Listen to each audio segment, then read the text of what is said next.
So, a bit earlier today, HiRezTodd put up a post on Reddit that went over Paladins' growing success and what we can expect in the next couple of months. A lot of this is stuff we pretty much already expected, but it's good to know that they're coming sooner rather than later and get a little bit more details on them. So first off, there is the mastery system and mastery rewards of various types. This is something I've been eagerly awaiting for a while. We already have a mastery system, but it feels a bit tacked on. It hasn't really been updated too much since it was put into the game so many patches ago. I don't even know how many. I remember seeing something like OB12 or somewhere around there. That's when it was put in, something like that. I'm not too positive on that, but I know it was a long time ago. Basically, the system, it doesn't really offer you a whole lot. In the past, they've talked about adding cosmetics to the mastery system that we can unlock and buy with gold to give us more uses for gold. I imagine the higher you go up the mastery, the better they will be. It does take a really long time to level characters, even with a booster, so I know whatever they add will be really cool.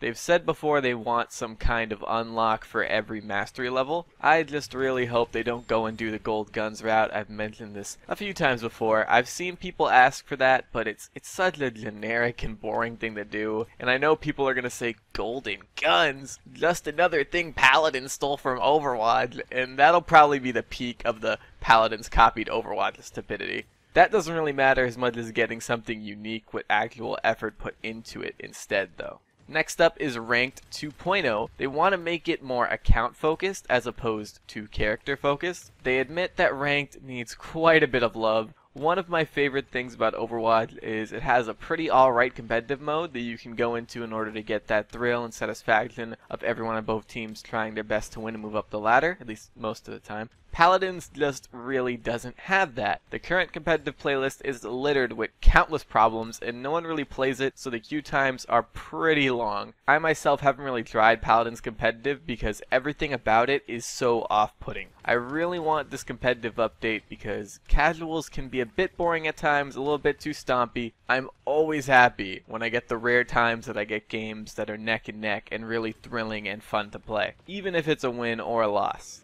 Quality of life and bug fixes are also on their radar. They understand bugs like Andro's reversal bug are infuriating and they want to do a better job at getting bugs like that fixed quickly in the future. New characters, of course, is another big thing they're looking at in the future. They want to keep putting out 2 characters every 3 updates until they get to around 30 characters. Then they're going to slow down a bit and put out a single character every month until the end of 2017. They want to have a good-sized roster of characters so they can put bans in the competitive draft. How do you guys feel about this exactly? I've never really been a big fan of bans. I would absolutely hate it if people kept banning Drogos when I wanted to play him. Denying you of playing the character you want to play has never really sat right with me. They want to get out at least one new PvP mode in the coming months so they can get our feedback on it. I hope whatever it is, it's pretty unique. Survival was pretty cool to add, but you can find it in quite a few games. They want to start getting updates out to consoles faster. I think consoles are like 2 updates behind PC pretty much all of the time. I'm pretty positive you guys on console just now got serious. Now, this is a bit difficult for them to do because of Microsoft and Sony's certification system, but they want to get the delay down to 1 week. That's their goal. Lore! Lore is something that's in high demand. They understand that and want to bring it to us. They've already started by giving us some background on Pip and his race in the newest map. What do you guys want to know? I really want to know what happened to Androxus, even though I don't really play him. I think that's the biggest question I've seen from the community in terms of lore. What made Androxus into this cursed Godslayer?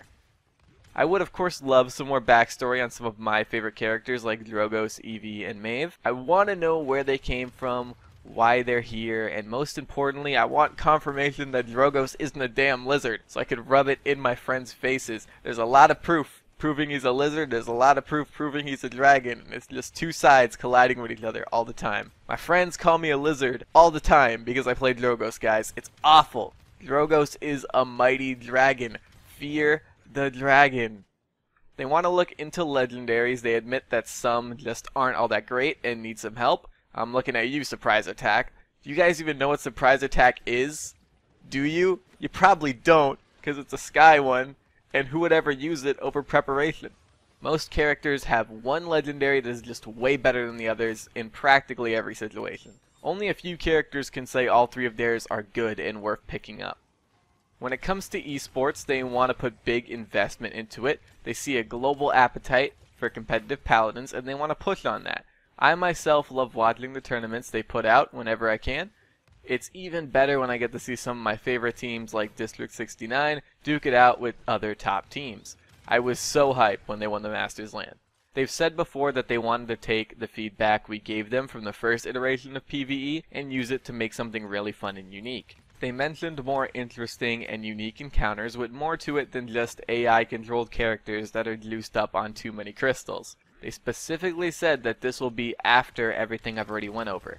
I really can't wait to see what they do. I play Paladins for the PvP, but I'm not going to complain if they add in some fun PvE on the side. So that's everything from the Reddit post. Based on this, it's safe to say that the next couple of months will be good ones for Paladins. It's good to know that even with Drybear gone, the Paladins team is still pushing hard to put out both consistent and quality content for us. Which of these things are you guys most excited for? Feel free to let me know in the comments below. That's pretty much it, guys. I want to thank you all for watching. I very much appreciate it, and I'm going to see you guys later. Bye!